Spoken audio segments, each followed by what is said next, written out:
Hello friends, welcome to SSC coaching centre. दोस्तों, आज मैं आपको बहुत ही अच्छे सवाल कराने वाला हूं। वीडियो को पूरा देखिएगा। रीजनिंग का सबसे इंपॉर्टेंट सवाल है आज। चलिए स्टार्ट करते हैं। पहला सवाल, 5 + 7 = 21 है। 5 + 7 करोगे तो 21 नहीं आएगा, लेकिन ये रीजनिंग है भाई, इसमें लॉजिक लगते हैं और लॉजिक अगर आपको पता है तो सवाल कर पाओगे, वरना नहीं। 9 + 4 = 31, तो 7 + 9 बराबर क्या? जिस लॉजिक से यहाँ पे 21 मिलेगा, उसी लॉजिक से यहाँ पे 31 मिलेगा, उसी लॉजिक से ये संख्या प्राप्त होगी। 5 + 7 = 21 है। तो 5 और 7 से आप 21 कैसे प्राप्त कर सकते हैं, देखिएगा। 5 + 7, अगर आप इन्हें आपस में जोड़ोगे ना तो कितना मिलेगा? 12 मिलेगा, 21 नहीं मिलेगा। 5 और 7 को जोड़ने से 12 मिलता है, 21 नहीं। लेकिन अगर हम 21 को पलट के लिखें, इस 12 को पलट के लिखें तो 21 प्राप्त होगा। यानी कि जोड़ने के बाद संख्या को पलटा गया है। ऐसे ही यहां करके देखते हैं। 9 + 4 बराबर हमें दिया गया है 31। अगर मैं 9 + 4 करूं तो कितना होगा? 9 और 4 13, और इसको पलट के लिखूं तो ये 31 होगा। देखो 31 दिया गया है, तो लॉजिक समझ में आ गया ना। यहाँ पे देखिए, 7 + 9 बराबर क्या होगा नहीं पता, तो 7 + 9 करिए आप, कितना होता है? 16 होता है। और इसको जब आप पलट के लिखेंगे ना तो 61 मिलेगा आपको, और 61 दिया गया पहले ऑप्शन में। ये आपके सवाल का हो जाएगा बिल्कुल सही जवाब, और सभी बच्चों को ये समझ में आ गया होगा। चलिए अब देखते हैं अगला प्रश्न। अगला प्रश्न है, एक लड़की ने एक लड़के का परिचय कराते हुए कहा कि वह मेरे चाचा के पिताजी की पुत्री का बेटा है। लड़की का लड़के से क्या संबंध है? बहुत अच्छा सवाल।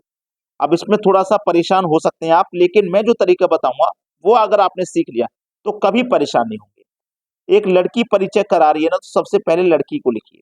ठीक है, एक लड़की ने एक लड़के का परिचय कराया, का परिचय कराते हुए कहा कि वह, यानी कि जो लड़का है ना, वह मेरे चाचा जी का, यानी कि इसकी लड़की के चाचा जी का है ना, लड़की के चाचा जी। चाचा जी, उसने क्या बोला है? मेरे चाचा जी। वह मेरे चाचा जी, यानी कि लड़की के चाचा जी के पिताजी, चाचा जी के पिताजी, चाचा जी के पिताजी, चाचा जी के पिताजी की पुत्री, पिताजी की एक पुत्री है, पिताजी की पुत्री, पिताजी की पुत्री का बेटा है, पुत्री का बेटा है। ठीक है, बेटा है। लड़की का लड़के से क्या संबंध है? इस लड़की का इस लड़के से क्या संबंध है? अब देखिएगा, ये लड़की के चाचा हैं। ठीक है, चाचा के ये पिताजी हैं, पिताजी की ये बेटी है, पिताजी का ये भी बेटा है, पिताजी की ये भी बेटी है, तो ये दोनों आपस में भाई बहन हुए। अब लड़की के ये चाचा हैं, तो लड़की की ये बुआ होंगी, और बुआ का बेटा कौन लगेगा? भाई लगेगा। तो भाई आपके पहला ऑप्शन हो जाएगा सही जवाब। समझ में आ गया ना सभी को? अगर मेरे तरीके से सवाल को करोगे तो कभी गलत नहीं होगा, हमेशा सही आएगा। अब देखते हैं अगला प्रश्न। अगला सवाल, दिए गए विकल्पों में से विषम शब्द चुनिए।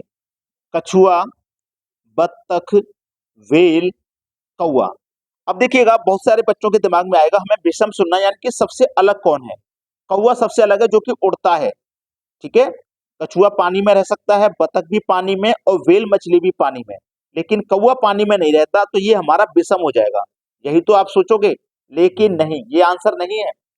अगर इतना आसान दे देगा ना एग्जामिनर, तो फिर कंपटीशन ही किस बात का, अगर इतना आसान दे देगा। देखो, वेल मछली आप जानते हैं, वेल एक स्तनपायी है भाई, वेल एक स्तनपायी जीव है, स्तनपायी जीव है। वेल मछली एक स्तनपायी जीव है, बाकी के ये स्तनपायी नहीं है, यानी कि सी ऑप्शन हो जाएगा हमारा सही जवाब। अब देखते हैं अगला प्रश्न। अगला सवाल, दी गई श्रृंखला में गलत संख्या ज्ञात करें। इन संख्या में ना, ये श्रृंखला में इस सीरीज में कोई एक संख्या गलत है, उसी को पहचानना है। देखो, 8 से हम हो गए 14, 8 दूनी 16, 16 में 2 जोड़ो 14। ठीक है, 14 से 26 हुए, यानी कि 14 दूनी 28, 28 - 2 26। 1 मिनट, 8 दूनी 16, 16 में से माइनस करेंगे 2, तब जाके 14 होगा। माइनस है यहाँ पे भी माइनस। अब आगे देखो, 26 दूनी 2, 26 दूनी 2 52, और 52 - 2 50 आएगा। कितना आना चाहिए यहाँ? 50 आया, कितना है? 48, तो इसका मतलब ये गलत है। अगर यहाँ 50 होता तो आगे वाली संख्या बिल्कुल सही आनी चाहिए, चेक कर लेते हैं। 50 का गुना 2 से करो 100 और -2 करो 98, बिल्कुल सही है। अगर हम यहाँ 50 रख के आगे चलते हैं सीरीज में तो ये संख्या बिल्कुल सही आ रही है। इसका मतलब ये 48 यहाँ गलत है, यहाँ 50 आना था। गलत संख्या है भाई 48, बी ऑप्शन बिल्कुल सही जवाब। अब देखते हैं अगला प्रश्न। अगला सवाल है, सुनील का एक पुत्र करण तथा बहन संगीता है। एक व्यक्ति है सुनील, उसका पुत्र है करण, पुत्र करण, और इसकी बहन है एक, बहन संगीता है।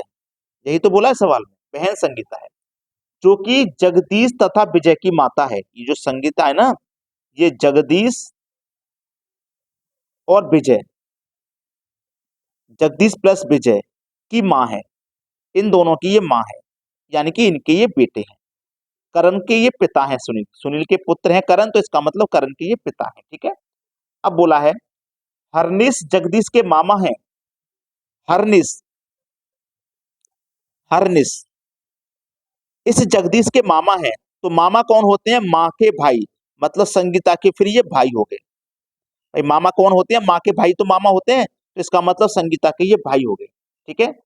हरनिश करण से किस प्रकार संबंधित है? ये जो हरनिश है ना, इस करण से किस प्रकार संबंधित है? देखो, सुनील की बहन संगीता है, संगीता के भाई हरनिश है, इसका मतलब है तीनों आपस में भाई बहन हैं। सुनील के हरनिश भाई हैं, जब संगीता के भाई हैं तो सुनील के भी भाई हैं। ठीक है, संगीता के भाई हैं तो सुनील के भी भाई हैं। अब करण के पिता हैं सुनील, तो पिता के भाई कौन लगेंगे? चाचा, चाचा ही तो लेंगे। तो हरनिश जो है वो करण से किस प्रकार से संबंधित है? चाचा। हरनिश कौन लगेंगे? करण के चाचा लगेंगे। ये आपके सवाल का बिल्कुल सही जवाब हो जाएगा, डी ऑप्शन। सभी बच्चों से कहूंगा वीडियो को अगर आपने लाइक नहीं किया है तो लाइक करके जाएं और शेयर कर दें सभी दोस्तों में। ठीक है दोस्तों, धन्यवाद।